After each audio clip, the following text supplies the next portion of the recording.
Hello, ladies and gentlemen, and welcome back to the only live Monday through Friday lacrosse talk show on the planet.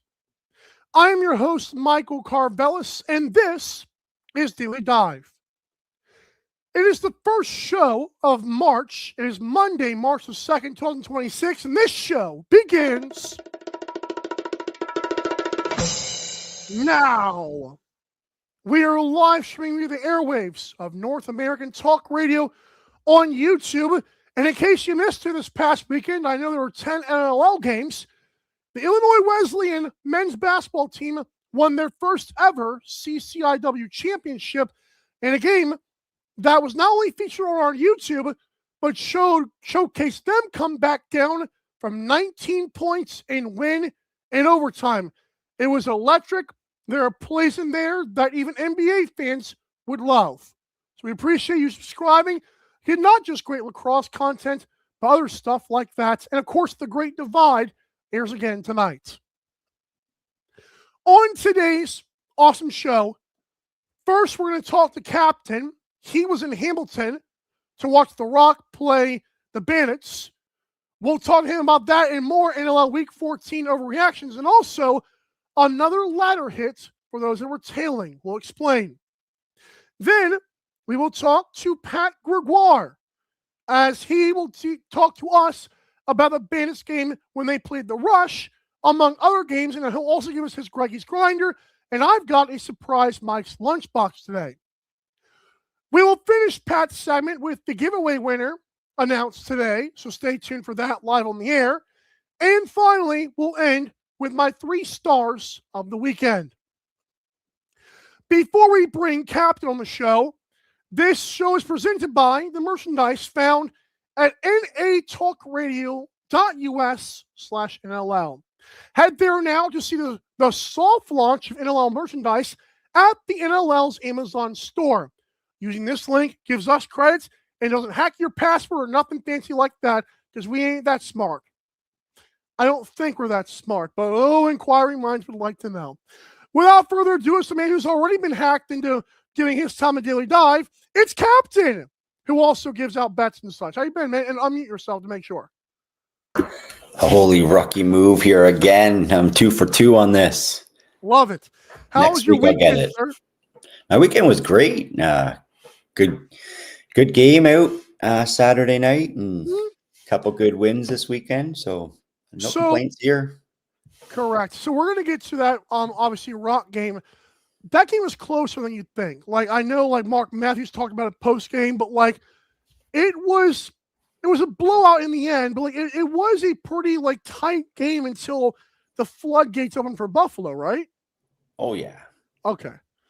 But you had a safe time. Everybody's fine. Max was okay when y'all came back. Oh, my God, where have you been? It's great. Games we're going to get to with you, Captain, are going to be those Swarm Wings, the Seals going on to the Mammoth coming back. We're probably going to do the Mammoth coming back first for the record. Black Bears defeat the Firewolves in a, wow, good gracious, adios Glenn Clark game. And Rock lose to the Bandits. We'll get to that one last. So first up, the Georgia Swarm were on the highest of highs going into Philadelphia and looking pretty unstoppable, obviously, against the Wings team.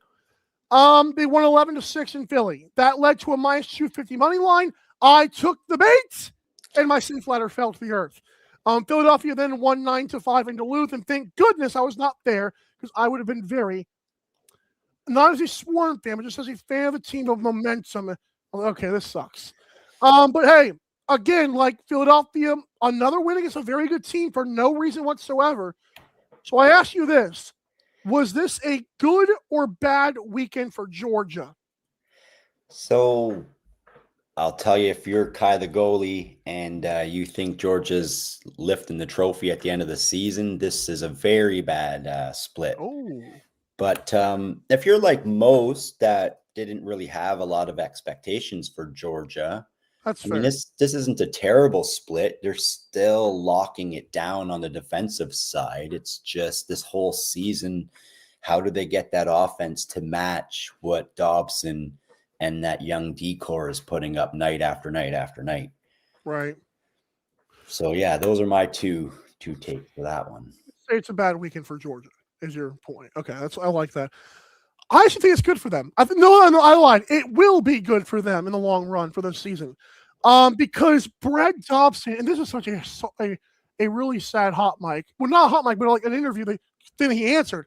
It was like, hey, how do you feel about going down to Georgia tomorrow? He's like, oh, the best teams in this league, they win 2 games in one weekend. It was like, crap.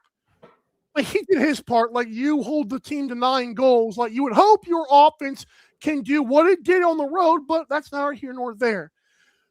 I think this was a kick in the stomach. Well, not a big one.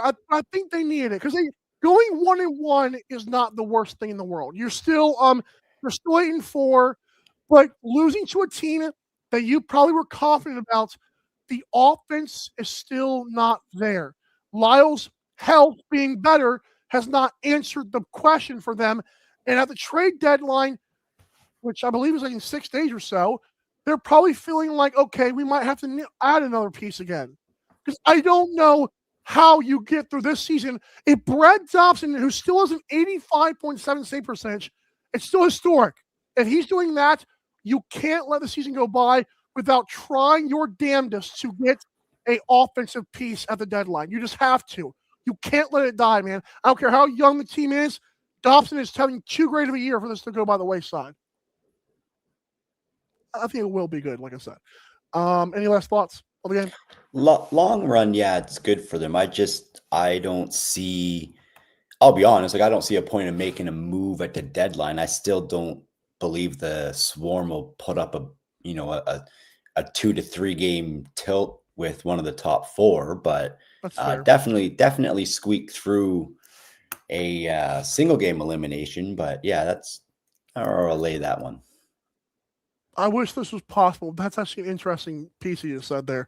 I mean, if this was a league where Joe Tsai didn't pay everybody like that, I wouldn't mind that, just for the record.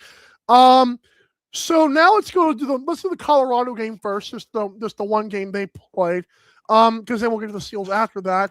Colorado was down 6-1 and even 5-0. To me, it feels like 5-0 just feels worse. It was still the same deficit the other way. But Nathan Whittam came in and replaced Dylan Ward. I want to just get to these numbers before I go on here. I should have written them down. I've done everything else in the world besides that. But he came in the game, played 36 minutes and change, 25 of 29 stops that he have. So 25 saves for Whittam.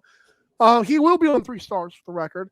But Captain, did this raise concerns to you about Dylan Ward in the playoff game? I'm interested to see what you say. Well, I'll be honest, like you want to see somebody kind of run into the regression before the playoffs. And in addition, like going down 5-0 and 6-1 and coming back is also just a big sort of adversity hurdle the Mammoth were able to jump to, like this early in the season. Some teams haven't had to have to battle back like the Rush. They've given up a few 3-4 goal leads, but have always seemed to be in control of the game where correct. And Frankie hasn't had to come out. So I think there's a lot more positives to take away from this game than there are negatives, especially when you want to get better as you're heading into the playoffs. So what I'm going to leave with this one is keep your eyes open for March 13th in Banditland, and April 11th in Saskatchewan is going to be the 2 big telltale signs of what was learned from this game when they take on a couple of big teams before the playoffs. It's funny you mentioned that because I don't know if you saw my post this morning where I did a who finishes first kind of deal. And there you go, Colorado right there. Ottawa, Buffalo, Calgary twice feels good. Las Vegas, Saskatchewan, though, like you said, March 13th. Hopefully it's on a Friday. I hope not. And then, of course, April 11th. It's interesting stuff there.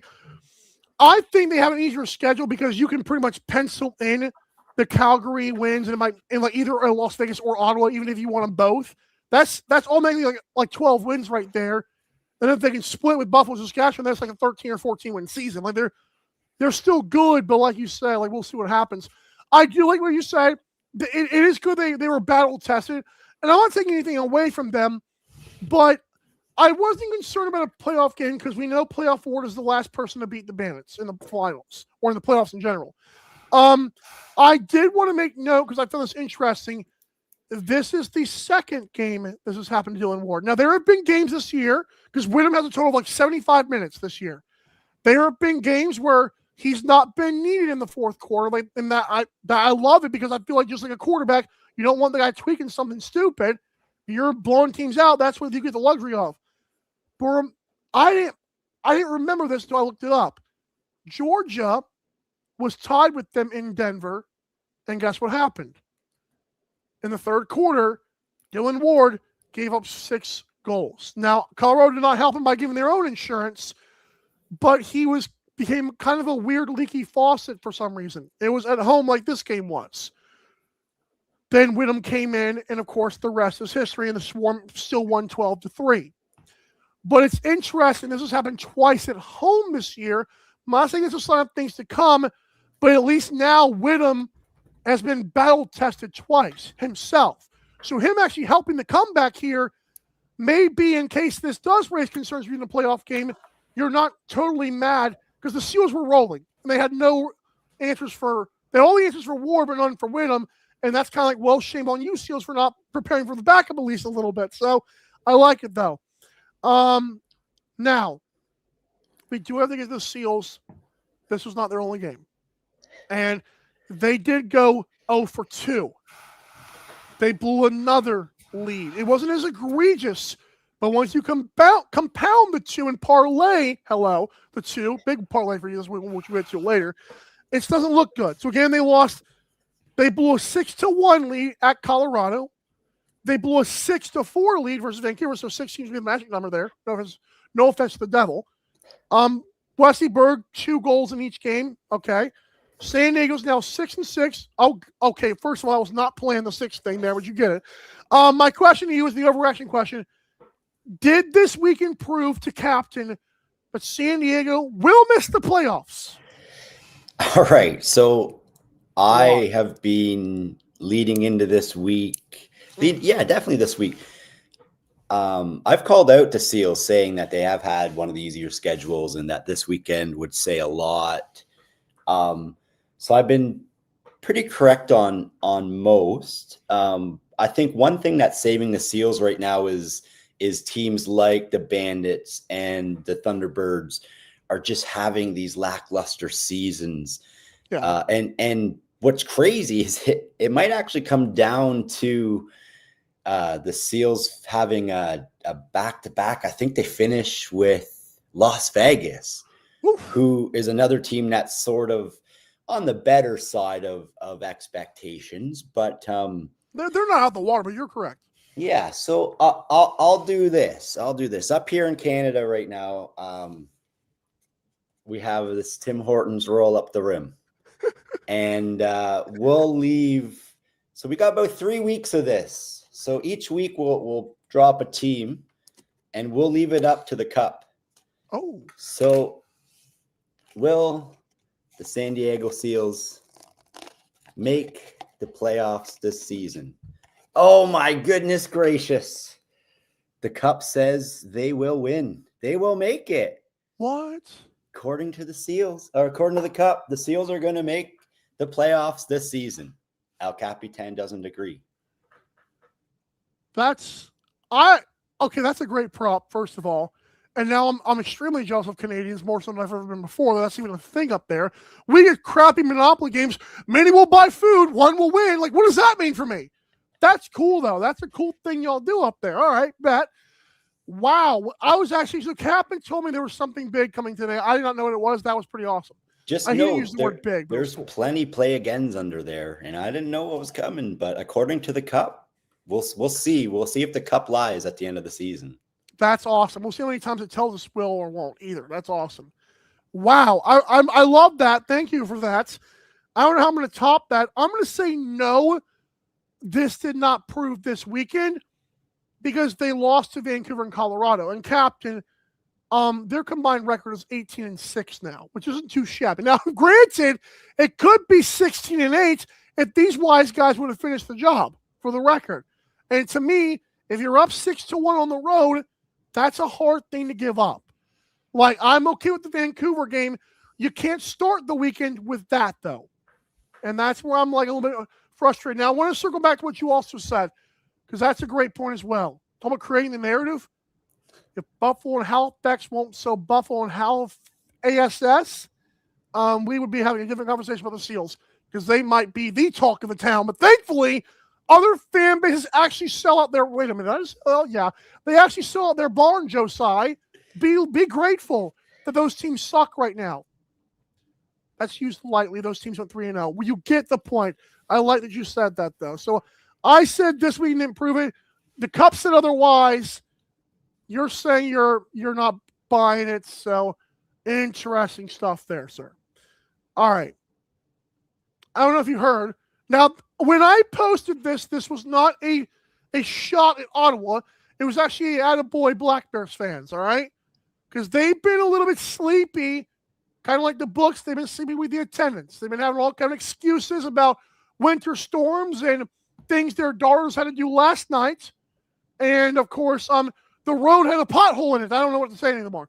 So, 4,901 people showed up to a game in Ottawa where, oh, my God, Captain, I have just a fun side question here that I just thought of. When it was 2 minutes left in the game, how many fans do you think left? Because I have a feeling there was a few.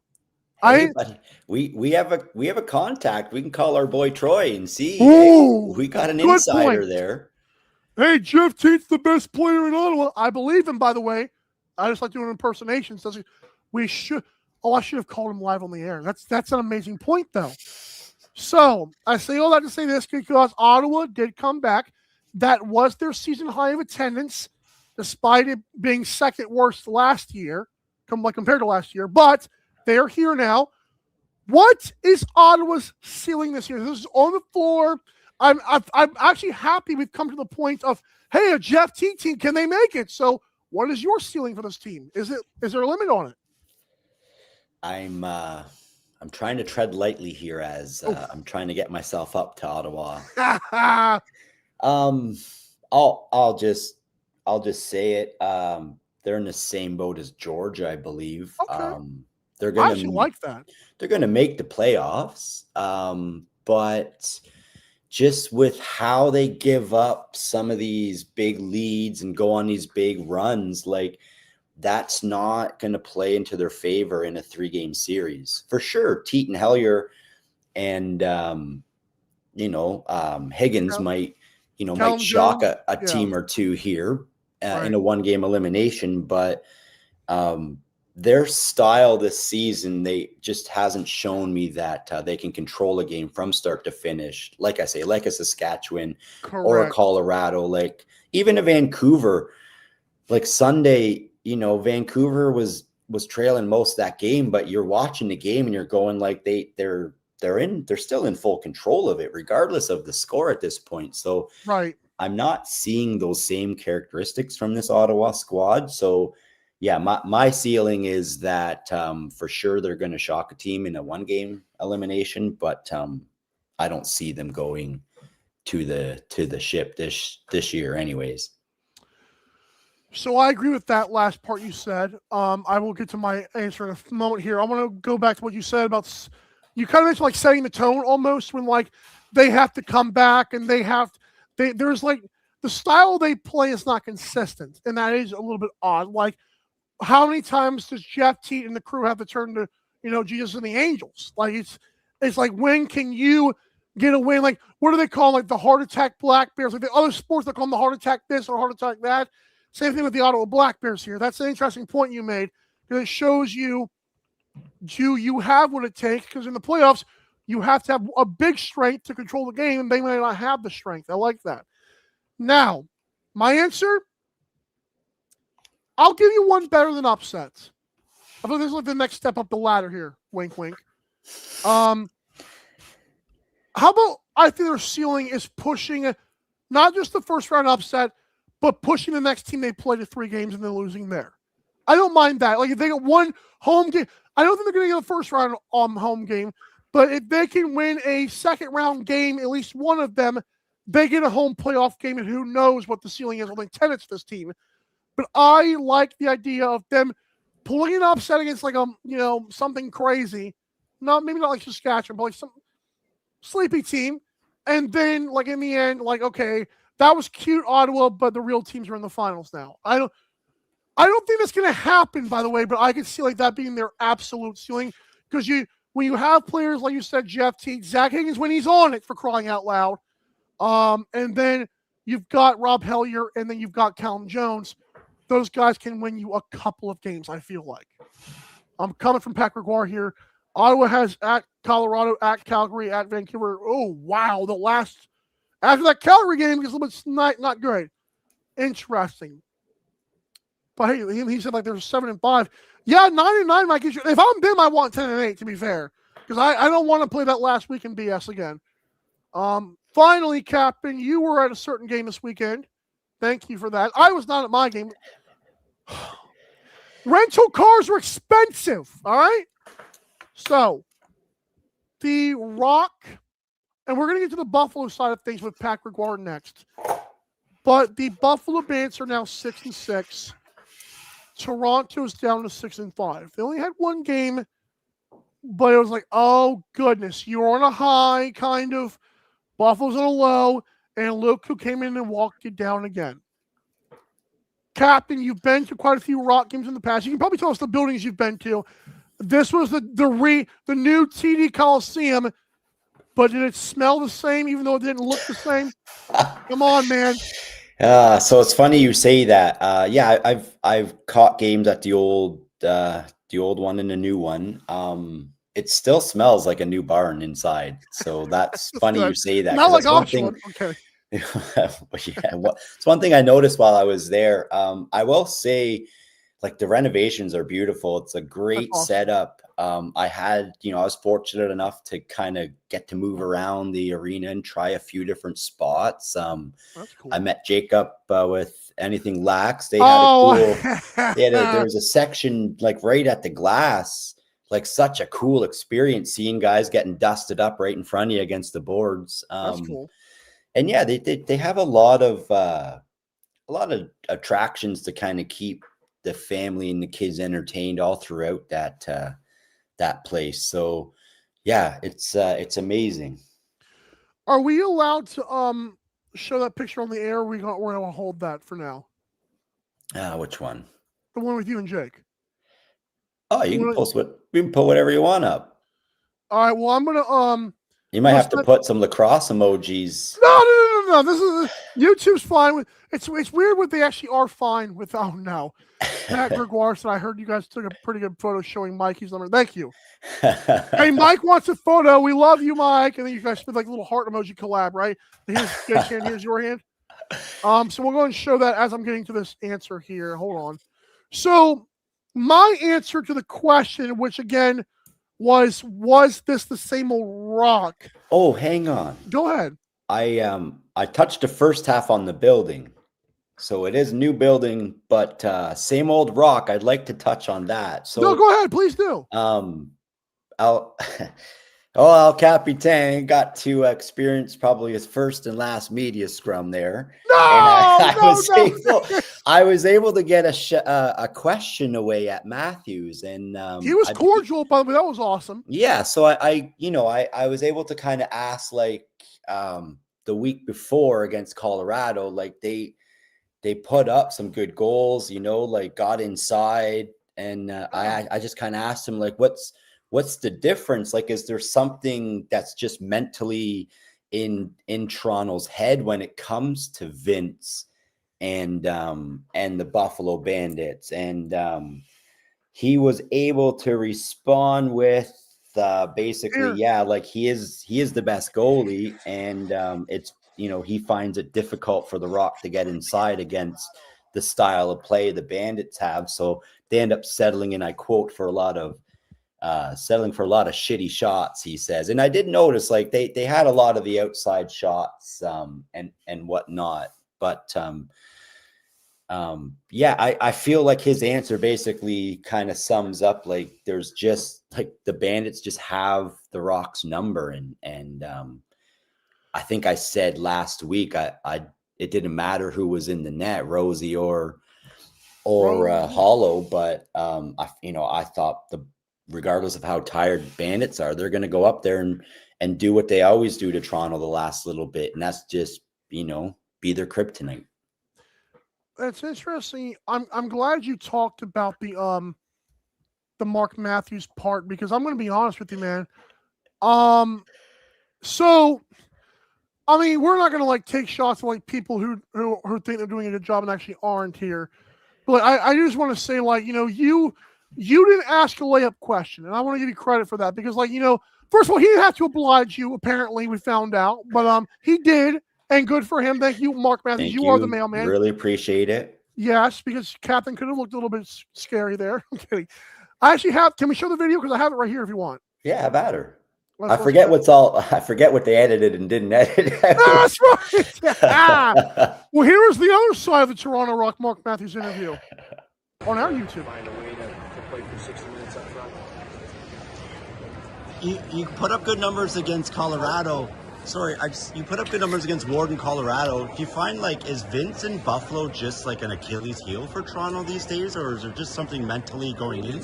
I like this guy. World for a reason. He stops the ball. I mean, when you shoot from the outside and you don't get inside on him, he's going to eat them up all day, and that's how their defense plays, and that's what they did. And, when we settle for, lack of a better term, shitty shots, then he's going to save them, and that's what he's done for 20 years. So, just rank those. Thank you. And thank you, Kev. I wonder who that player was. I know there was a player walking by or not. That was kind of cool. No, it was great stuff by you, man. And he was awesome. Like, he said, that's the best goalie in the world. He's going to eat them up. Yes, sir. Yes, sir, he will. Good for them. Good for them. I was talking about Matt Vince later as well. Yeah, and even though they outshot him, he said, like, they couldn't find that path to get on the inside and get to the better advantage point. So I wanted to show that because I don't know if I'll put it on social media, but those that watch the show will understand. Like, that'll be a fun thing to have. Listen, man. Unbelievable. You guys gonna give me a little bit like this? Terrible. Shame on you, Captain. Here it is right here. Wow, biggest day. Hey, you like Mike? Yeah, I like Mike. Let's tell me how much we like him. Yeah. No, that was cool. Did you get to meet Jake McDonald's son? Yeah, I did. Was he holding that stick he got? He was having a blast at that game, man. There you go. If I holler at you. These goalies look so skinny outside of their goalie. It's amazing it's amazing what they do. Captain, we appreciate you. Thank you for being the only boots on the ground this weekend. I guess I'll have to get my own pair of boots because mine aren't working. Great work, sir. Thank you to your assistant as well.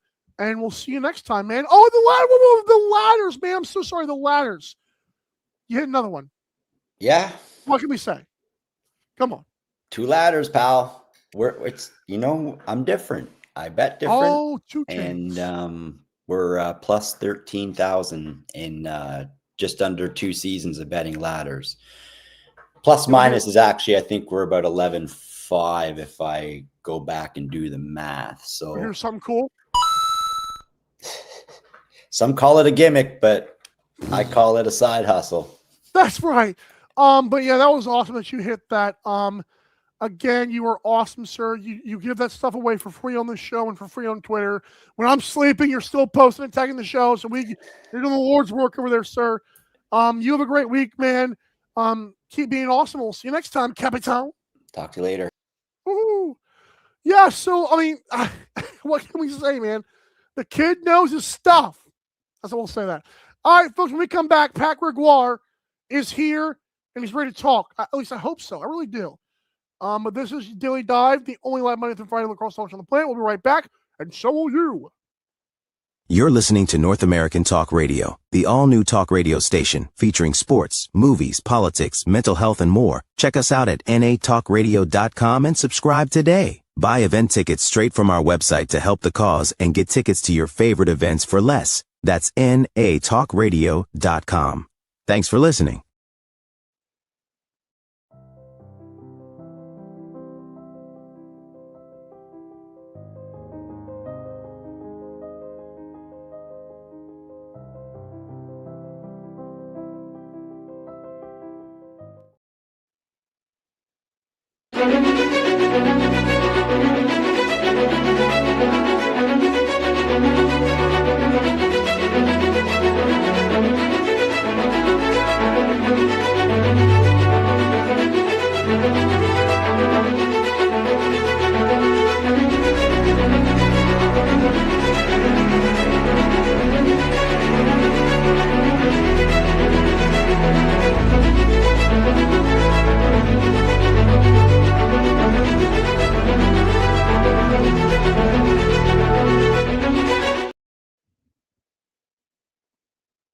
You're listening to North American Talk Radio, the all-new talk radio station featuring sports, movies, politics, mental health, and more. Check us out at natalkradio.com and subscribe today. Buy event tickets straight from our website to help the cause and get tickets to your favorite events for less. That's natalkradio.com.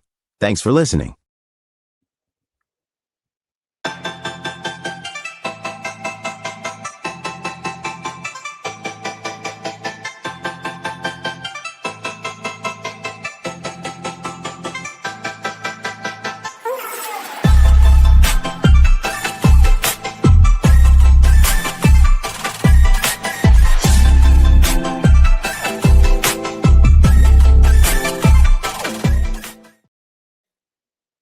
Welcome back to Daily Dive, the only live Monday through Friday lacrosse talks on the planet. It is Monday, March the 2nd, 2026. We appreciate all of you tuning in to the show. There was a giveaway, a contest we had. We'll do that at the end of this segment, so stay tuned for that. And again, if you want tickets to the next game or event in your area, natalkradio.com, click the event tickets tab today. Without further ado, let's bring in a man who wasn't as busy as Matt Cohen, but boy, was it close. It is Pat Gregoire in the flesh. Welcome back, coach of the Frostbite. Yes. Very big win. Want to thank everyone who voted for Frostbite, #Frost Warning. Yes. Everyone in Winnipeg is super excited. We're excited to have our team. We're excited to obviously, we won the All-Star game based on the vote. So pretty much. I know, in all seriousness, Mike, that was a lot of fun. It was a sweat. Oh, man. Jake pulled every trick in the book to try to take us down, but ultimately we won. We came out with a win, and I'm looking forward to next year already. I love it. There's a 3 in a row for you now. A little bit 3-peat for your coaching status here. Yeah, it's a 3-peat for myself. Teddy, I feel for you, buddy. 3 losses in a row now. Yeah. And this one was not particularly close for him. But, I mean, look at that squad here. Like, can we talk about this team for a quick second? Yes, did I take Brett Dobson pretty early? Sure. For an all-star game, no doubt. But he's having one of the best goaltending seasons we've ever seen. Right now, you could argue I have 3 of the top 5 MVP candidates with Dobson, Ball, Q. Heck, maybe Teat. Even Keenan in there too. Well, Teat I don't have, but obviously Teat is on that ballot as well. He's right there. I do have captain. Teat. Duh. Of course I have Teat. Look, because the ownership called you. Oh, right. Yes, of course. So I've got Teat. Exactly. You see, Kai the goalie knows Ball. He gets it. So I've got Teat, Ball, Q, Keenan, and Dobson. That could be like the ballot for MVP. Lansbury obviously having a solid season as well. 8 assists, no goals. He's an unselfish guy. Not a big deal. Chalden Rogers has turned himself into an offensive weapon. Tchaikovsky, defensive player of the year candidate. Yep. I know this is for this year. It's hard to argue, Mike, that when you look at this year's team, this year's stats, sure, some of the other guys have great accolades as well, but you said it best for the 2025-2026 season. I think that's why the people voted. And I also was the only one who had a jersey done up, okay? Oh, we have our that's uniforms. Yes. Listen, your people called other people, it worked out, all right? Yeah, exactly. Last thing on this, and then of course the giveaway at the end, so it's not the last thing technically, but I actually voted for Jake on Twitter, and about 12 hours later, I was like, names on paper and jersey sales, Jake's team wins, and I'll obviously, but I was like, wait a minute, this is this year. Can they still contend? Because we don't know yet. What are you writing a checkbook for? I'm just writing that down, that you voted against me, and I'm keeping that in mind. I went on Instagram and changed it to the other side. I know. I like that. I'm kidding. What are you, Brett Fruit over there? All right, let's get into our games here. More fun ones, which we love. The Bandits go 2-0. They beat the Rush 11-10 in overtime. And, buddy, what a great thing to say about the Bandits fans. Like, I know they showed up, but they didn't show up, all right? And what a great thing for those loyal 17,000 that were still there supporting the team. Awesome job. Pat, you called the game with a weekend warrior, Matt Cullen, which we'll get to. Then they beat the Rock 14-9. We talked to Captain about that. So you can talk about your game and then answer the question, are the champs back? I'll just get right to it. The champs are back. They're absolutely back. They win those 2 must-win games. You heard Ashley talk about it on the top of the broadcast. Steve Dietrich, I mentioned on the podcast. I think I even maybe mentioned when I was on the show on Friday. 2-0 or bust. 1-1 is just as good as just as useless as 0-2. And they go and beat a Saskatchewan team who at everyone's power rankings and for good reason sitting atop. 1 loss on the year. They did a great job containing that offense in the first half. Sure, there was a little bit of a scare near the end. Ian McKay, I think him going down with injury really affected why they weren't able to really find much offense in that second half. But when push came to shove, their best players were their best players. Dane Smith was fantastic, especially on night 2. Josh Byrne, 2 back-to-back 7-point nights. The guy is dishing out apples like left, right, and center. Ian McKay was great in that first game. And I think the most important thing, playoff Matt Vince showed up. The playoffs started on February 27th. And playoff Matt Vince was phenomenal. Sure, a couple of here and there that he probably wants back, but holding Toronto to 9, holding Saskatchewan to 10, Buffalo, if their offense looks like they have been over the last, I don't know, let's say 3 or 4 games, they're back. What I will say this though, Mike, they're 6-6. They've got a tough schedule coming up the stretch with Colorado, at San Diego, at Saskatchewan, home to Vancouver, home to Rochester, and then on the road to Oshawa. I think they are back. I said on OTCB this week that they were a top 6 team in the NLL. I think I misspoke. I think they're closer to a top 4 team in the NLL. And if they go out and get another defender and another forward, they might be a top 2 team in the NLL. I really believe that this is a team that can get to the Final Four with the roster that they have right now, barring Scanlon and McKay. I believe it. As long as Scanlon and McKay are not hurt long-term, which it doesn't sound like it, the bye this week is huge. I think they're good enough to get to the Final Four. Are they good enough to win the championship as it stands right now? That's still be to said. But if they add on 2 pieces, man, we could be right on a collision course to this Buffalo team hosting a home playoff game. We're talking about them missing the playoffs, 48 hours before that? Like we're talking about a team. It's over. Wrap it up. Mm-hmm. Now we're talking about a team that could potentially be winning their 4th championship in a row and a team that could be hosting a home playoff game, which is just absolutely nutty. Quick question. Do they need to go 12-6 or 11-7 to host a playoff game? You think it's 12 or you think it's 12 for sure gets it done. 12 is a no-brainer, gets it done. Fair. I think 11 could possibly be in the mix. It all depends on, I think, tiebreakers probably at that point. Fair. Like. I posted this earlier. This was great. This was great. First. Saskatchewan has Buffalo. Colorado has Buffalo. Vancouver has Buffalo. I thought that was an interesting thing, like because you mentioned the schedule. It's crazy. So we got word, by the way, back to the Ottawa Black Bears game from earlier. Troy, our Ottawa Black Bears correspondent, the guy who says Jeff Teet's the best player in Ottawa, he was super impressed with Ottawa Black Bears fans. We bucked the trend of leaving the CTC earlier. So I had kind of teased it early on the show that, did y'all stay for that final 2 minutes? And Troy was very impressed with his team. And he's not holding punches when he talks. So good for Troy to let us know about that. Now back to Buffalo. All right. Now I'm a person who was getting critical. I was not done with them yet, but I had gotten a little bit, I was having a parade in that Colorado game, as everyone else probably was outside of the Western New York. My thing is, it's a massive, massive start, but 500 is the minimum, and that's where they're at right now. This is 0-0 to start the season. Can they string together those wins? Because early on, Pat, and you mentioned the tiebreakers, they got some ugly ones that are not at their disposal. Because they let a couple of couple of not so great teams hang around and beat them in their barn. I don't think that helps. But I do think you only got 6 losses. You can get to 12 wins, and you control your destiny, obviously, but you can't have many more slip-ups like that or it's going to get greasy.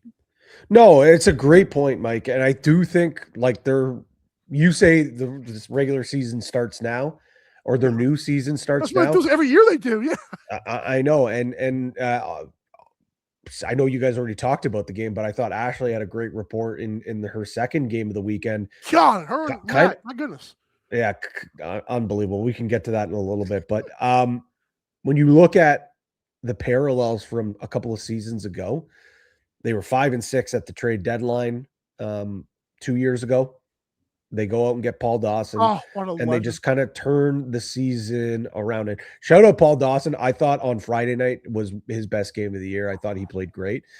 4 blocks, was a menace out there, played within himself, packed it in, wasn't overextending, thought he was great. But Mike, it's hard not to spend a lot of time on this Buffalo team because let's be honest, they don't just move the needle in the NLL. They are the needle. They are the needle. I like that.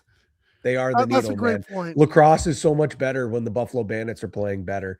The playoffs are so much better when you get home games in Bandit land. It's just better. And I'll be honest, it's similar, and you could say it throughout all of sports, like dynasties, and whether you love them or you hate them, it's good for business. And I think it's great for business that this team is back in the thick of things. But you bring up a great point. Their new season starts today. They said that their playoffs started on February 27th. And who has been better in the playoffs than the Buffalo Bandits collectively in the last 3 years or last 5 years? 5 seasons. Nobody. No. Absolutely nobody. And I think 12 is probably the ceiling realistically where they can get to at this point. I think they could still get into the playoffs with 8 wins, but at this point, you're right. Like that shouldn't be good enough. Like you look at Oshawa at the end of the year, who knows what that Oshawa team looks like? You probably like San Diego, maybe but it's at San Diego. That home game against Rochester seems like that could be a big FU point. But like Colorado in a week, we already went through that schedule, man. It's tough, but like if anyone can get through it, especially if they get some reinforcements coming here, I think this Bandit team is back. It's interesting you mentioned the NLL is better with them. I want people to understand, from my point of view, it's not even the fact the atmosphere, which obviously speaks for like half that point. Dane Smith is the best player in the world. I don't care what anyone says right now. He has got the MVPs, the finals MVPs, the points, the transition defense. He does it all. Josh Byrne, some of the best Batman and Robins in the league. It's not Jeff T. Rob Hellier, bro. It's just not. Yeah. It's Dane and Josh, okay? They have they are Buffalo sports right now. I know Sabres are kind of cute right now. I know Josh Allen is Josh Allen, obviously, but Dane and Josh have been winning. They're him and him. Yeah, so and to speak to that is back. So well, I think that's the big thing is Matt Vince and him playing so well. The Buffalo Sports Collective guys did a really good deep dive. Yeah, I think it was Phil. Yeah, it was Phil. Basically broke down the numbers that when you look at Vince's numbers, sure, yes, they are down. Heck, we had a graphic and a board on it, and you could see it. But like when you dig into the numbers, it's actually the Bandits are giving up less shots this year. So like if you're to kind of have the pace that he was seeing, the amount of shots that he saw last year, his save percentage would be about the same. His goals against average would be about the same. So he is pretty much playing similar. And I think the defense played differently this past weekend, gave up more shots, but they're giving up less quality shots. And look what happened to Matt Vince. But breakaway saves, like absolutely like had no chance on a lot of them. And he came up big. If he can continue playing like this, that's the X factor. That is 100% the X factor. That's exactly it. And you bring up the point about Dane Smith, Josh Byrne. There's like you drive through downtown Buffalo in the surrounding areas, they've got billboards. They've got commercials on TV. They got commercials on radio. They've got big major cutout boards of them in liquor stores. Like, they are Buffalo. It's like Josh Allen is here, next them is right there. And you say Batman Robin, this is no. This is like Batman and Superman. I was going to say that's right. That's awesome. Great reference. Shout out to Ryan Ballantyne with the Batman this week. Bye-bye. Yeah, awesome. Crazy. What a jump scare that was. And I'm sorry he did win it, just for the record here. I had a feeling. I'm sorry, man. Now, unfortunately, we have to talk negative again because Dilly Dive's so negative all the time. The Rush went 0-2. Now, it's crazy because y'all still looking up like this, the Rush, and they're like, oh, what is 0-2? What did that do for y'all? Nothing. So they lost the Mance 11-10 in overtime. They lost to Rochester, which we can do next, 13-12 in overtime. Pat Gregoire, how much weakness? This was going to be like an out of 10 thing, but I saved that for later. How much weakness did Saskatchewan show this weekend, if any? None, really, to be honest. Maybe a touch because, okay, they can lose. They are human. Right. But, like, they had 3 games in 6 days. Yeah. Think about it. They played in Philly last Sunday. There was a gigantic winter storm that pushed their game up to 1 p.m. Eastern. I remember that, yep. All flights were canceled. There were guys that were stuck in Philadelphia that could not get out. There were guys that drove back home to Ontario from Philly. That is not a close drive at all. There was also other guys who are out on the West Coast. They were able to figure out a way home as well. Then there were some guys that live locally in Saskatchewan that just didn't go home. They stayed in Philadelphia for extra couple of days and drove up to Buffalo. Their travel was hell. And then they get to Buffalo on Friday. They almost come back and win that game. They lose in overtime. They come out and pretty much were handling that Rochester team the entire time.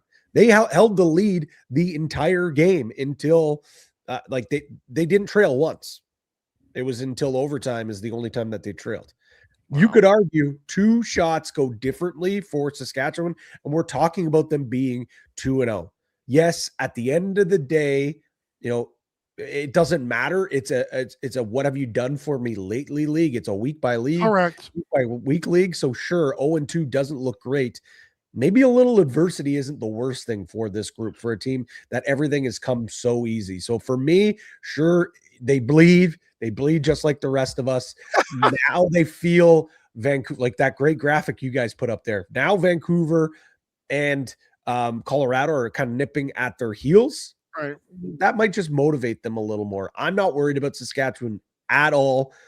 I think that they had a very tough week, and all things considered, 2 overtime losses. Heck, it could have been a lot worse, man. I wanted to ask Grandpa, he doesn't like me, but I wanted to ask him, or maybe someone can for me, how many teams have lost in overtime twice in one weekend? Like, that's hard. Yeah. Well, that's hard to do. Okay, yeah, I can ask him for you. Don't worry. Thank you. Do it live. I'm kidding. All right, so I want to first touch on the travel thing because I want people to really understand. If you're new to lacrosse, that's not an excuse, like Pat's saying, because what he's saying, the NLL is so much different than other leagues. Using travel as a reason is actually a viable reason, especially on situations like that. Like, it matters what the travel is because they're regular guys like us. Guys, I couldn't get a rental car. I didn't go to Duluth, all right? These guys are playing lacrosse games for like what feels like practically nothing to them probably, all right? So, big shout to you on bringing that little caveat to it. My thing is, it's kind of almost what you said, but in a different way. How much weakness did they show this weekend? I would be lying if I said everything's fine in Saskatchewan right now. 10-3 is no big deal. But on Friday and leading up to Friday, I said, Buffalo could be 2-0 and I wouldn't be shocked. I said, hey, Rochester, I was a little down on them. They're still not bad either. They played 2 dang desperate teams, man. And 2 teams that are still what we think might be playoff contenders when it's all said and done. Like, not everyone can be contenders, but these 2 teams might be. Yep. So I'd be more disappointed, and forget the 0-2, that I lost to Buffalo again. That's what I'd be pissed off about. But like you said, they do have their lick back later in the season against them, thank God. But that would be what if I'm them. I'm like, okay, pal, get your lunch pail. Hello down there for the record. Hello lunch pail. Okay, let's go. Let's get to work. Let's grind. Well, like you said, because what motivated them to go on this run was that second half against Buffalo, seeing Giuliano and Jimmy Quinlan look on. I'm getting chills thinking about it. They needed this, like you said, and they got it. No more excuses. We're back. Yeah, absolutely. Oh, the rush back? Yes. See how we did that, folks? All right, so Vancouver Warriors. Well, no, let's do Rochester first. Sorry about that. Yeah, let's do Rochester. Yeah. So Nighthawks defeat the Rush 13-12 in overtime. Rochester's back to 5-5. Not the end of the world, not the start of something great, but Pat, is Rochester a contender once again? I'm gonna say right now for me, still no. That's such a gutsy effort to be trailing the entire game and stay with it and stay within the fight. You go down 3-0 early to Saskatchewan. Your goalie gets pulled. It's easy for them to just pack it in and say, you know what, this is not our night. But this is a team, you mentioned it, was desperate. Absolutely desperate. They did not want to lose 5 games in a row, with Buffalo winning, with so many other teams now starting to show life and separate themselves. Another loss there would have been crushing for them. Especially after the loss they had and the sour taste we had, yes. They needed this, and it doesn't matter how you win it. I think this is a win that can propel them into being contenders. But with that being said, I still think it's too early. I really do, but they have a stretch here where I heard you say, you said that. I heard you say fate is in their hands. And I do believe fate is now in their hands. They play Calgary. I was going to, just real quick, as you're doing that, can they go 4-1 the next 5? Because I'm saying yes. I think they have to go 4-1. I think they have to go 4-1. Well, name out the teams you were going to say, though, because I saw it too. Home to Calgary, a home and home against Las Vegas, and then you travel to Oshawa. I think at minimum you are right. Like 3-2 at Halifax, at minimum. The 5th one, by the way. And Halifax. Yeah, you're right. Sorry, Halifax there as well. And then you wrap up with, because I say why 4-1 is the minimum. Yes. Maybe 3-2, maybe 3-2. Is because then you wrap up with Buffalo, Georgia, and Georgia. Oh, yeah, because 3 gets you to 8, but you don't want to, because they always do the 9 and 10 thing at the end of the year. And they've used up all their good luck, their horseshoes from 2 years ago, where it was all their good juju and all that good stuff. Yeah, exactly. So I don't think they want to put that in their hands again. And I'm not saying that they can't split with Georgia or beat Buffalo at Buffalo, but let's not forget, like, Buffalo is very angry about the way that game They're started. Circling this one for sure. 1,000%. So I agree with you. 4-1 puts them in a great spot. That allows you to, with your last 3 games, you got some wiggle room there. Yeah, great point. You got some wiggle room there. I don't have a Wiggles lunchbox. I don't know if they made Wiggles lunchboxes, but it would be a good one to have. I haven't heard that story, so everyone kind of forgot about that one. Who the really reference is. Oh, yeah, that's awesome. That's awesome. Yeah. So my overarching would say no, but a massive opportunity out in front of them. Let's see what they do with this opportunity, and then we can have the real conversation. So it's funny. I don't want to turn around and do like the make-out thing, but I want to look at everybody in their face right now. Rochester, I never left you, baby. I'm here. I was just on vacation getting milk for a couple of weekends. I'm back. God, I'm so back. Listen, if Austin's gonna cheat on me, then we and Rochester are back together. That's how we're feeling right now. This is the hookups of the this is like the Desperate Housewives of the NLL and Daily Dive, baby. Oh, I guess I'm the housewife. I don't know. That's awful. But I'm back. That literally was the answer I wrote down when I was at work last night trying to figure out what I want to say. That was what I wrote down. I love it. I love it. Everyone loves a redemption story. Everyone loves at the end of the movie where the 2 lovebirds get back and they find each other after again. The hell they've been through. Exactly. That 4-game losing skid was the hell, and this win against Saskatchewan's that climax in the movie where they run in the rain and you and the Rochester mascot are, kissing in the streets of Rochester. It's true. It feels like it just it was already happened. The sequel is the championship for the record. Right. Oh boy. Flower City, baby. Is that what it's called? Flower City? I don't know. It is. Yes. Thank you.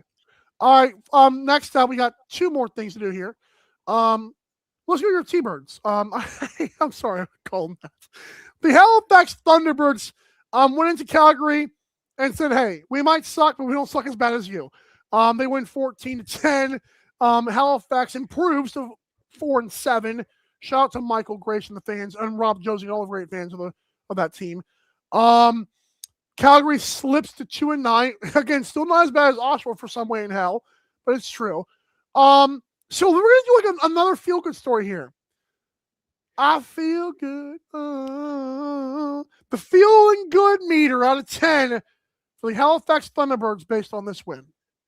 So stay with me here, because yes. How does the team feel after that is how I'm going to answer this at first. It's a 10 because it has been a slog. It has been a long time. January 9th was the last time this team, almost 2 months since this team has collected a victory. It has almost been a full month since this team has scored double-digit goals. Oh. This is the first time in forever that Warren Hill and that defense has got any sort of run support.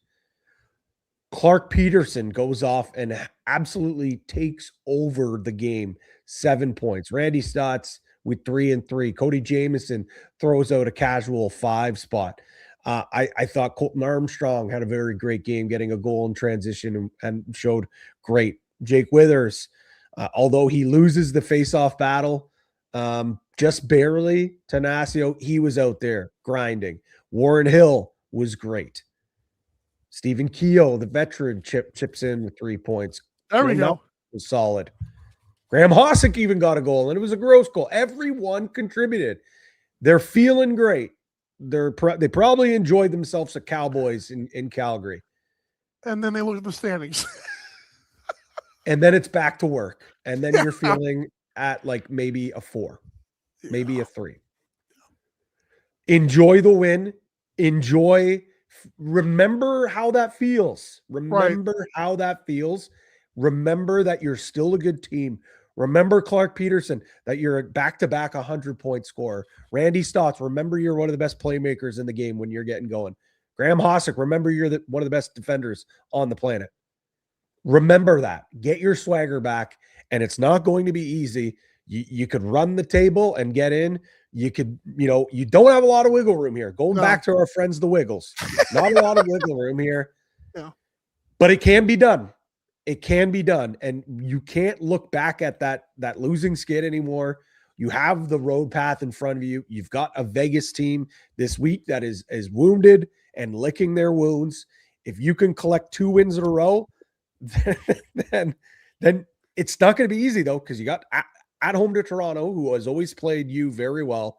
You go to Georgia, who you've already lost to this year. Or actually, no, have they even played? No, they haven't even played. Then you go to Philly, which should be a win. But, hey, Philly apparently only beats contenders, so they should be fine. Then you got one of your top rivals in Rochester, and then you travel across the country to Vancouver, and then you host Ottawa, which could be an absolutely massive game at that point for both of them. So the road isn't easy. Feel good about the win, but recognize what's in front of you is you get back to business, but use that game as a springboard for you. I don't want to tell people I saw a movie in theaters that was in place of me going to Georgia game, because that was actually a real thing with the rental car situation I talked about on the air. But I would be lying to people if I said I just kind of, slept all day. I went and saw a movie called Goat, actually. How was that? It was actually good. And I was mentioning that because one of the scenes in it is one of the best players in the world is like licking your wounds. It's like a cat. Oh, that's that thing cracked me up, man. It's like this. They make. First of all, I honestly, and this is gonna be the hottest thing I've ever seen on the show. Anything lacrosse, you guys, lacrosse fans are gonna hate this even worse than they hate my Jeff T takes. If this movie had the Space Jam cast, it would be the best basketball animated fun movie of all time. I'm sorry. Wow. It was great. It wasn't. That's how much I don't like those Space Jam movies, but this was fun. That being said, I want to ask you this as well, because I have a prediction on. I believe one of your Greggy's Grinders, at least nominees, will be a Halifax player. Don't tell me who it is, but like, is one of them that you mentioned a guy that you're going to mention? I wrote down Colton Armstrong because I thought you kind of held back some punches and wanted to say something. He was close. He was close. Okay. He was close. Now I'm got to the feeling good meter. We're making a song about that. I actually wrote down again something that you did, but not all the way there. I ended with a 4 because, you stumped the worst (to Oshawa) team in the league. You stomped them, good, which is what you're supposed to do as a good team. Unfortunately, the record says you're not good right now. So, that being said, at least it happened. So I literally gave them 4 points for flexing, and that was it. Because I expect you, if you have any pulse, you beat a team like this 14-10. That's what you did. So shout out Halifax. Fair enough. That's a great assessment. All right, finally, the Vancouver Warriors are now 2-0. Godly, no. They went 2-0. Sorry about that. They beat Vegas 14-10. Vegas falls to 4-6, by the way. They beat the Seals 9-7. Vancouver is now 9-3. The original question was going to be, did you learn anything about Vancouver? I was going to say no, that was going to be the segment. But Pat Gregoire helped us out with something. True or false? Warriors, they're 9-3, one of the best teams in the league. Pat, they don't need to make any moves at the deadline. They're set for the championship. True or false? Listen here, Mike. Do I think that this team can carry on and have a good chance to go on a deep run and possibly get to the finals in the first time in their franchise history and go further than what they did? Sure. Yeah. Probably. Maybe. Okay.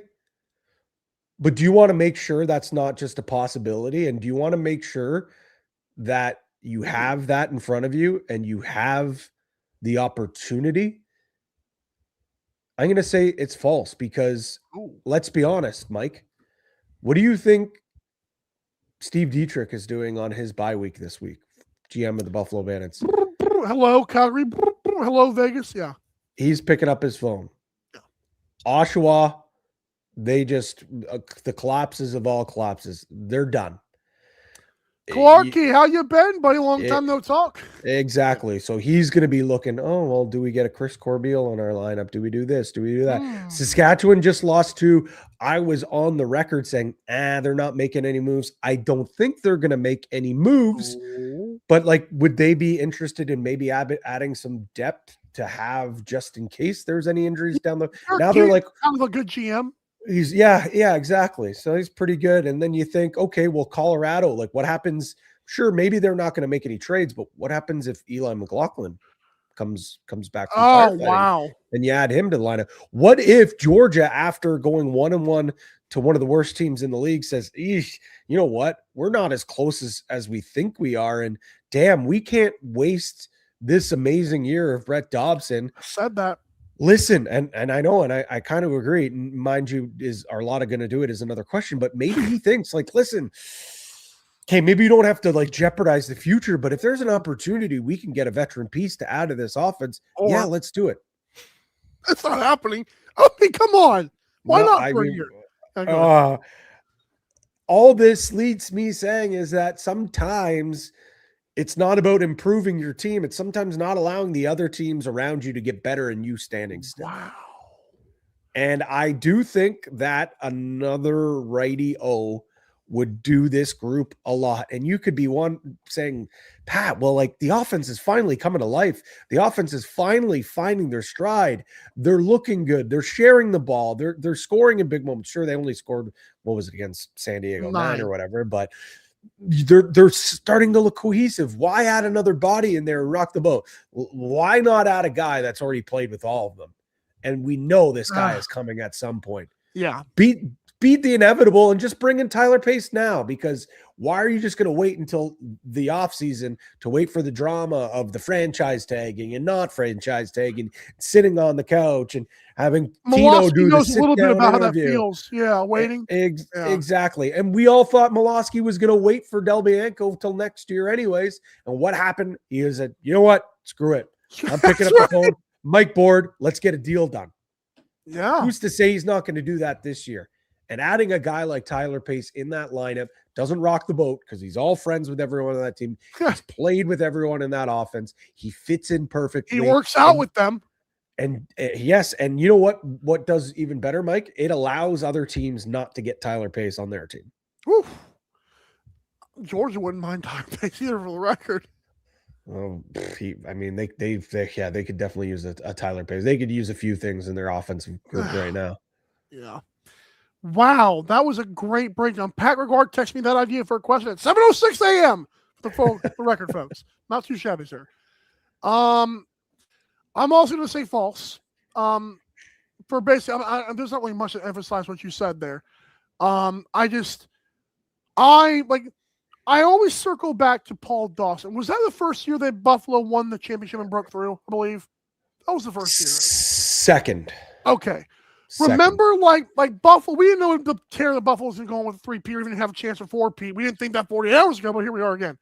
Paul Dawson, I had heard how good he was, but no one really, everyone kind of, let that one pass them by. I thought, it was a great ad, but it was a godsend. Like, they had the roster in place, and Paul Dawson became a couple of talking points on this show. Hey, who will be Rochester's Paul Dawson? Who will be Saskatchewan's Paul Dawson, et cetera, et cetera. Like, this guy who is a good player, but is going to become a great addition to an already great roster. Like I said, I don't know who it is. I don't know if it is Tyler Pace. I don't know if it isn't Tyler Pace. But, man, for everything you mentioned, why not put the icing – why not put the cherry on top, Yep. Like, when people – I don't know if you guys have Dairy Queens in Canada. Oh, hell yeah. Absolutely. Okay. What do they do before they give you a Blizzard? Here's a Blizzard, right? Aha. This is the flipping over the Blizzard to ensure it's what you need. And when that main Oreo hits your mouth, oh my goodness. All right. I'm trying not to go there after the show. All right. All right, finally. Well, I say finally because we're going to get to the grinder of the lunchbox, and I have the giveaway queued up as well because you. Oh yes, it's awesome that you won because if Jake won, hey Pat, we're going to do the Jake giveaway. I would have got off the line. I would have hung up. It would have been with a 3-star segment. Yeah. See you later, Mike. That being said, though. All right, cool. We're back. I'm Greggy's Grinder. The best players that maybe are stars, maybe they're not stars. We don't know anymore, but they're still lunch pill guys. Listen, I've got 2 candidates, and then I'll go with my co-grinders of the weekend. We're really going off the board here, and it's a busy week. But correct. I already mentioned a couple of those other guys who I guess technically could be honorable mentions, like Colton Armstrong, like even Paul Dawson, especially for that first game. I thought he was great, but I broke it down to 2 candidates. So my first one, and we're staying in Western New York for both, because I think you could argue the 2 best wins of the weekend were in that area of the country. I'm not saying Zed. Wow. I'm not saying Zed, although that was his best game in a Rochester uniform by far. This guy, it's tough to say because he's been so damn good. But I thought this was his best game of the year, and his coach even said it after the game as well. Taylor Jensen, 3 blocks and a massive, massive block down the stretch. He did such a great job getting to hands, taking away time and space from Saskatchewan's playmakers. And there's not many athletes out on the back door across any teams that are able to match the athleticism and the speed that Saskatchewan brings. He did that. He showed up and I thought he was by far the best defender on the floor that night. And friend of the program. I was going to mention, one of the trivia questions one day is going to be, hey, the year that Pat Gregoire won his first of 10,000 Fresh Fits Awards for broadcasters, who's the player? It was Taylor Jensen. So yeah, it's no doubt. He looks good off the floor, plays good on the floor. I thought he was phenomenal in that game. My next one, Nick Weiss, Buffalo Bandits. Oh, I mean, this guy's having an unreal season. Agreed. Probably should be in the running for transition player of the year, Agreed. but there's a couple other guys that maybe are separating themselves, but he was a dog. And I talked about how your best players need to be your best players. And that's not just talking about Dane Smith and Josh Byrne and Matt Vince. It's also about the Steve Priolos and the Nick Weisses of the world. And I thought Weiss was outstanding on Friday. 13 loose balls, 2 caused turnovers, a block shot, was an absolute disruptor on the defensive end of the floor. On Saturday night was still great defensively, but switched his role and was more of a transition threat. Scored 2 goals. One was an empty netter, added an assist. I think he picked up 4 loose balls, added a caused turnover. He was outstanding, like absolutely outstanding. And he was one of the guys, talking earlier this week, even previous weeks, never once lost the faith that this group did not have what it takes to get done and still believes it, but was very adamant that saying that the way we are playing right now, it's close, but no, but we know we have that next level. We got to figure out a way to finish games. And that's exactly what they did the last 2 games, biggest weekend of the year. And Nick Weiss was one of their biggest players out on the floor. Outstanding stuff from Nick Weiss. All right. But last and certainly not least, going off the board here, my Greggy's Grinders for this week, my broadcast partners, Ashley Docking and Matt Cullen. Let's go. Listen to the weekend these two had.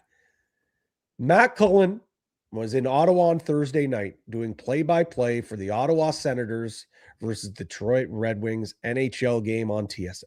He then flies home on Friday morning from Toronto, drives all the way down to Buffalo to call our game between the Buffalo Bandits and the Rush on TSN. The very next day, flies back up to Ottawa and calls the Firewolves Black Bears game in one of the craziest games we've seen this year. Man. Back-to-back nights doing overtime.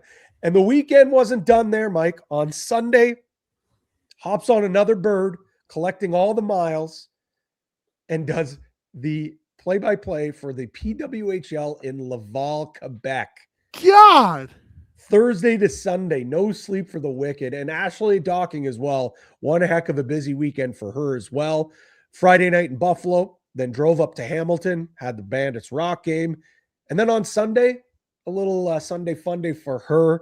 She does play-by-play for the Raptors 905 of the G League. Really? And absolutely crushed it. Absolutely. So my grinder this week, my 2 broadcast partners, they made me look like a lazy bum sitting on the couch. Me only calling 1 game. They're calling 3 and 4 games. Shout out to my partners.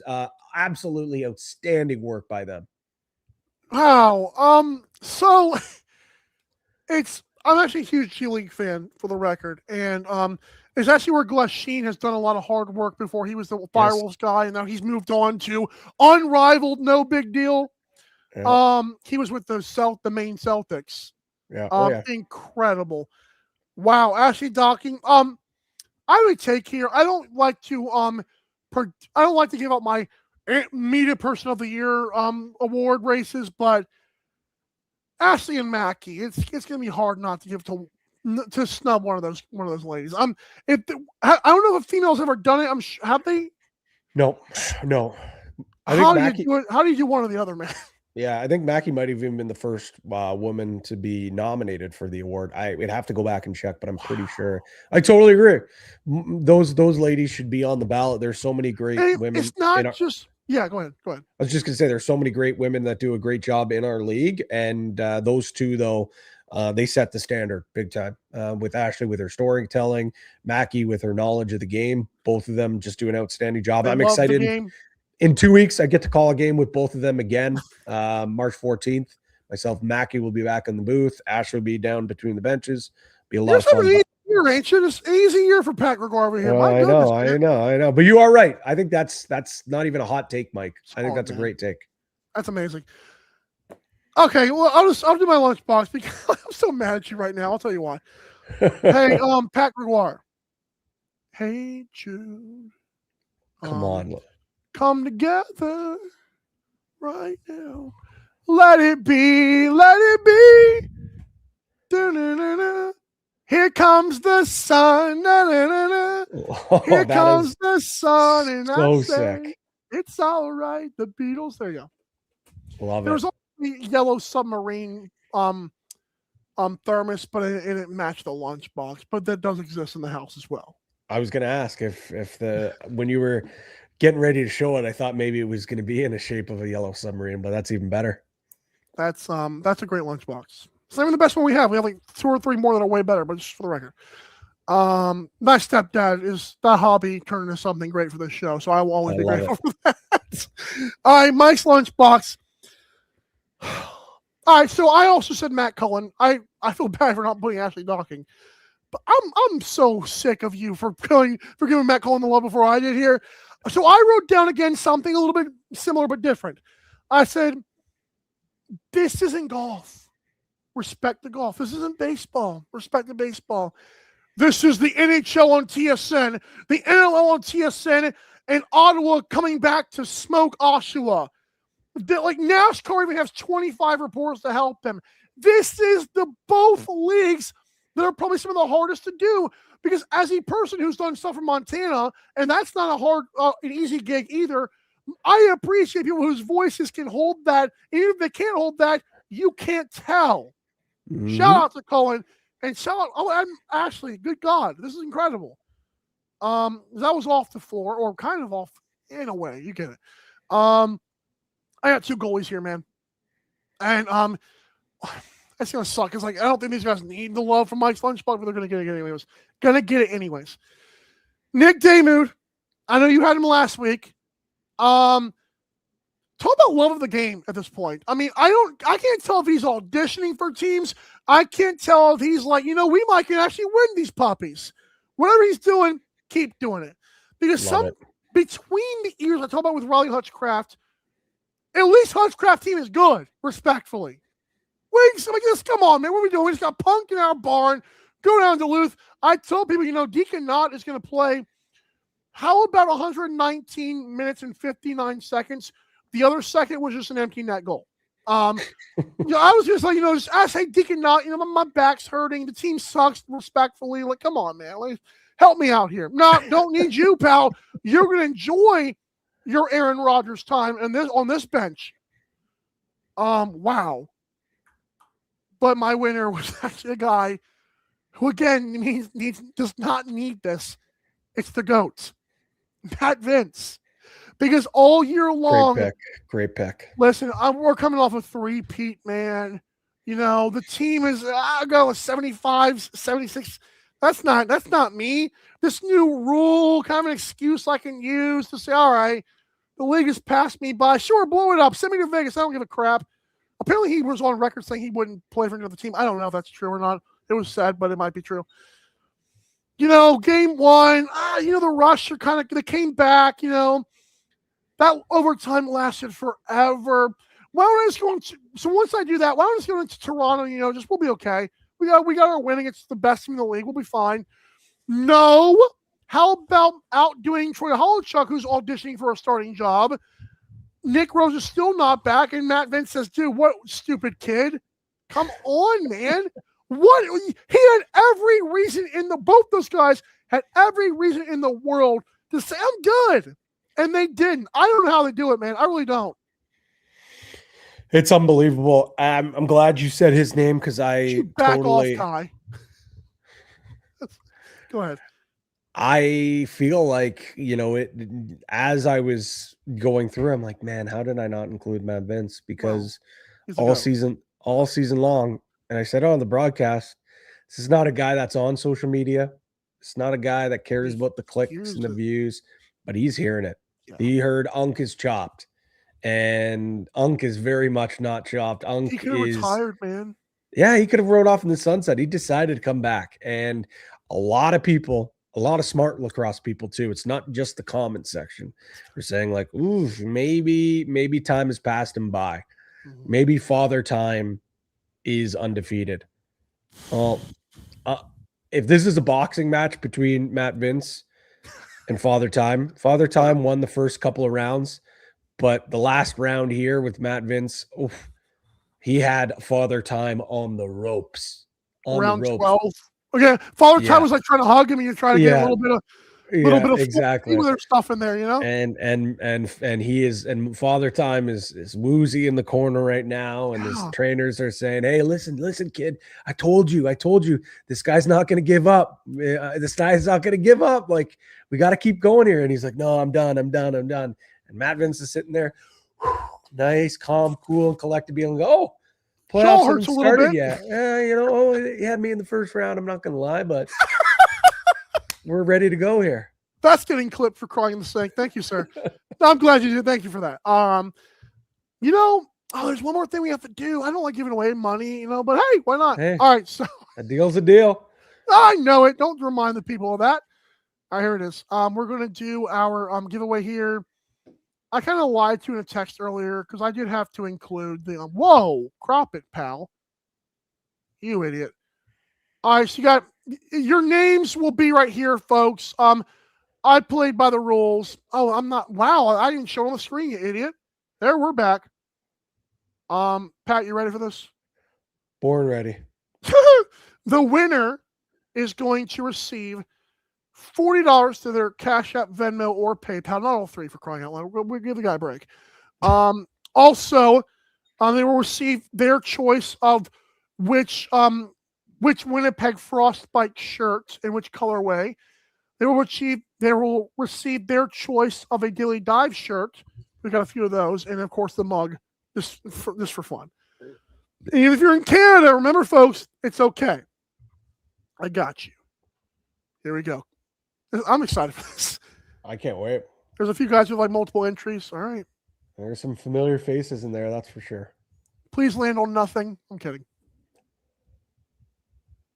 No way! Devo's dice. Let's go. Devo's size? I don't know what that is. I love it though. So Instagram, I believe, is where that came from. You know what? I feel I actually feel bad for the people that had like all those entries in there. Good for him. That's awesome. Congrats. Your name was in there twice, pal. Come on. Don't suck it up, Kai. I'm kidding. I did see Kai's name in there. Yeah. No, that's huge. That's long awesome. Long-time follower for the record. Oh, heck yeah. Big fan out on the East Coast. And, he's a big Birds fan. So after that win against one, he's collecting the W's the last couple of days. That's for sure. I love it. Thank you, Pat. And 3 stars is next. You are awesome as always, sir. All right. We'll see you in the comments, everyone. I love it. We're not done yet, folks. Now, I did not make the 3 stars graphics. When we come back, we got to give them out. It's okay. We're here. You're watching Daily Dive. Don't go anywhere. I know you won't. You're listening to North American Talk Radio, the all-new talk radio station featuring sports, movies, politics, mental health, and more. Check us out at natalkradio.com and subscribe today. Buy event tickets straight from our website to help the cause and get tickets to your favorite events for less. That's natalkradio.com. Thanks for listening.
Thanks so much for tuning in, everybody, to today's show. We are 90 minutes in almost. It is Daily Dive. You're watching, of course, the only live Monday through Friday lacrosse talk from the plants. It is Monday, March the 2nd. So earlier we had on Captain, and that was super fun. He hit another ladder for the people. That's $50 to $1,000, which is great. Little small parlay with it. It's awesome. Then we talked to Pat Gregoire, who gives some more overreactions, and we talk about his win over Jake Elliott and Teddy Jenner, mostly Jake. We talk about his Greggy's Grinder, being a co-winner of Matt Cullen and Ashley Docking. My lunchbox with the Beatles went to Matt Vince. Who is it? The GOAT, for crying in the thing. And now and also we did this. Debo Sides via Instagram. He won the giveaway contest. And for the record, folks, there's some of you who might look back at this video and say, well, wait a minute. I don't see my name. The first rule was to like the post. Now, I will try to make the rules better, but we were trying to catch the algorithm. And if you don't like it, you can't just comment. So I don't know if you actually wanted the merchandise or not. So in case there are some sour grapes out there, that's why. But I do appreciate the interactions you gave us. But if you don't see your name, that would be why, in case you are wondering. Shout out to Debo Sides. And finally, our 3 stars of the weekend, the graphics. We posted at probably about 12 or 1 o'clock here. Third star is going to go to Nathan Whittam of the Colorado Mammoth. He played 36 shutdown minutes against the San Diego Seals, who had the Mammoth dead to rights. He was awesome. He showed that even if Dylan Ward, you get to him, you still got to go through me. Number 2, the second star, is going to go to the GOAT, Matt Vince. In the second game, remember, I don't do double games. I think that's unfair. In the game at Toronto, Matt Vince, 46 saves on 55 shots on goal. That'll do, young man. That'll do. And finally, my winner is Zed Williams. It's not just that Zed Williams had 5 goals against the Rush. Here are the goals he scored. The first goal that Rochester scored down 3-0. The next 3 were go-ahead goals to break a tie. And the final goal was the last goal Rochester scored in regulation to tie the game. Those are 5 of the most impactful goals you will ever see by one man in one game. Zed Williams, this is not just a box score stat. We pay attention to what you meant to the team, and your stats obviously matter probably 75%. The other 25% is how the game went, and you, sir, were every bit of a reason why your team won that game. So Zed, the first star, Matt Vince, the second star, and Nathan Whittam, the third star. Thanks so much for tuning into this awesome show. Tomorrow, we will have things like the coach's temperature gauge, NLL award races, and fresh fits. Thanks so much for tuning in. Again, we'll see you tomorrow, same time, same place, 10 o'clock a.m. Eastern here, right on North American Talk Radio's YouTube channel. And I will be reaching out to Debo Sides via Instagram. Thank you all for participating in the contest. And if you didn't, you still commented. That was awesome too. I'm not taking shots, just trying to explain to people who may not see their name. Thank you all. This has been awesome. We'll see you tomorrow. I'm Michael Karvelis, and Daily Dive is out.